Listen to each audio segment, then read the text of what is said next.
Hello viewers, in this video we'll see cost of retained earnings.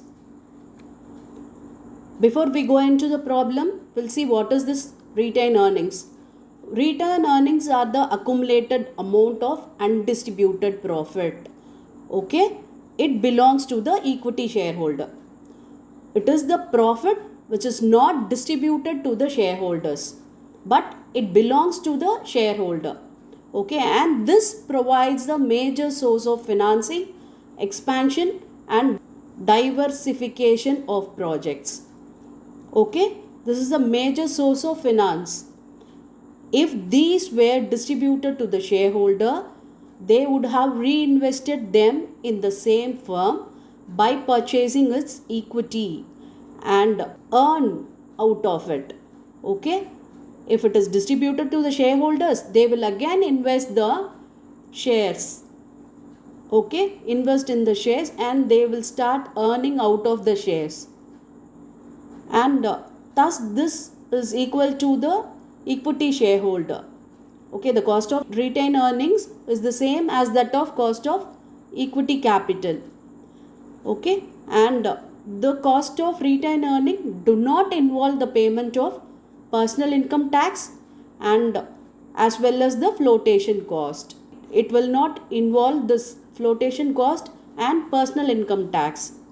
At this point, it differs from the cost of equity capital because it involves the income tax and as well as the flotation cost, but this cost of retained earnings do not involve the payment of personal income tax and the flotation cost.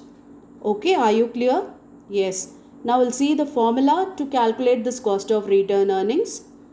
This is nothing but KR. Cost of retained earnings is represented as KR. KR is equal to KE into 1 minus T into 1 minus B. Here 1 minus T is the tax rate and 1 minus B is the brokerage. Okay, it do not involve the tax and as well as the brokerage, that is the flotation cost. So we will subtract it from the cost of equity. So the KE into 1 minus T, 1 minus B is the formula to calculate the cost of retained earnings. Now we'll see one problem. A company's cost of equity capital is 12%. The brokerage cost for purchase of securities is 2%. The personal tax rate of shareholder is 50%. Compute the cost of retained earnings. Okay, here the cost of equity it is given, that is 12%, and brokerage is 2% and the shareholder tax is 50%. Let's substitute in the formula in order to get the cost of retained earnings. Okay, cost of equity 12%, tax rate is 50%, brokerage 2%. If we substitute, we'll get 5.88%. Okay, that is the cost of retained earnings. Okay, now we'll see one more problem. The following data relates to H Company Limited. Equity share capital 2,50,000 shares of rupees 10, rupees 25 lakh.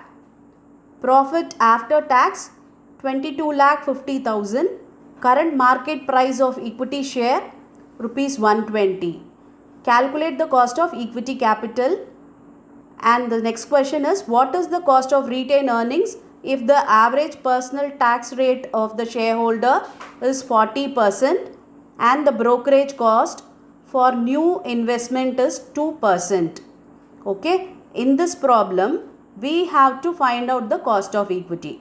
Okay, in the previous problem they themselves mentioned the cost of equity, but in this problem we have to find. We studied several methods to calculate the cost of equity. So based on the information we have to find which method we have to use to find the cost of equity here. Here see, profit after tax was given and the details of shares also given. So we can use earning price method to calculate the cost of equity here. Okay, for that the formula is EPS divided by MP. Okay, here earning price per share we have to find.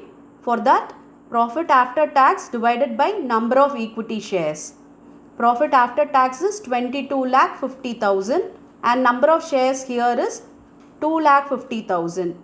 So we'll get EPS equal to 9 rupees. Okay, and the market price was given, that is 120. If we substitute in the formula, we'll get cost of equity, that is 7.5%. Okay, and next question, we have to find out the cost of retained earnings. Okay, here we got 7.5 is the cost of equity and the tax rate is 40% and the brokerage cost is 2%.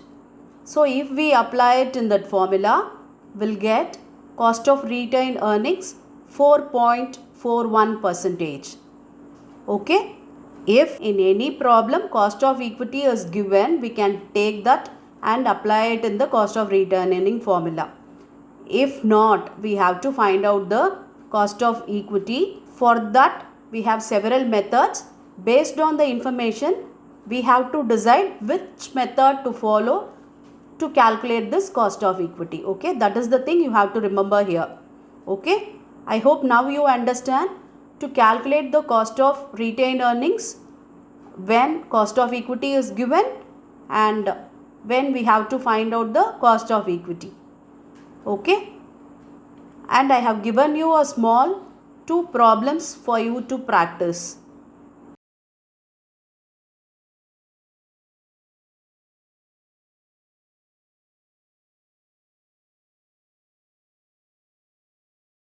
Thank you for your patient listening.